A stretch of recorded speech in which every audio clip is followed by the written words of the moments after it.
Mittwork drills like this are why I believe Devin Haney is such an intuitive counterpuncher. Let's break it down. First off, let's make note of how the mitt holder only presents his lead left hand when he wants Haney to jab. Secondly, I want to make note of the upright orientation of the mitt holder as he feeds Haney the jab. Aside from there only being one target, the height of the pad and his orientation also help to indicate to Haney which punch he wants him to throw.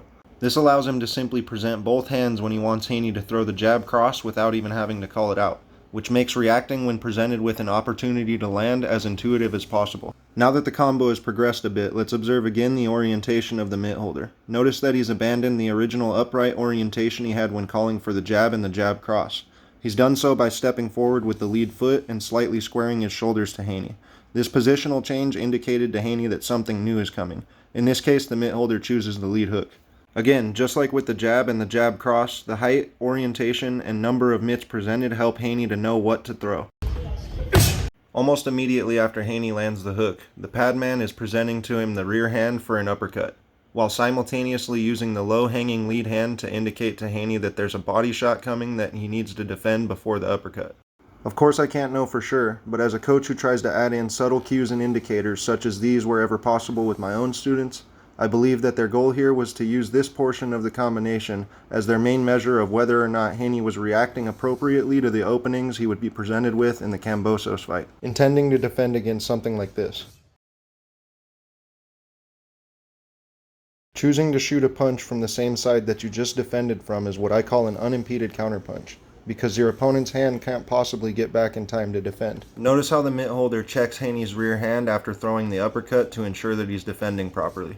One last check of the orientation of the mitt holder and we see that he's gone back to his upright position. And since Haney sees two targets up high, he automatically throws the jab cross without even thinking. So let's recap exactly what I believe to be going on here and what the benefits are for Haney. I believe the mitt holder is testing Haney's ability to react appropriately to specific stimuli based on orientational and positional cues alone, as opposed to relying on verbal communication.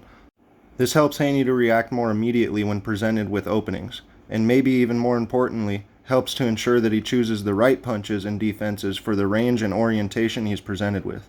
Doing it this way forces Haney to observe the subtlest of cues and indicators about the individual in front of him. And just for proof that the mitt holder wasn't feeding verbal instructions,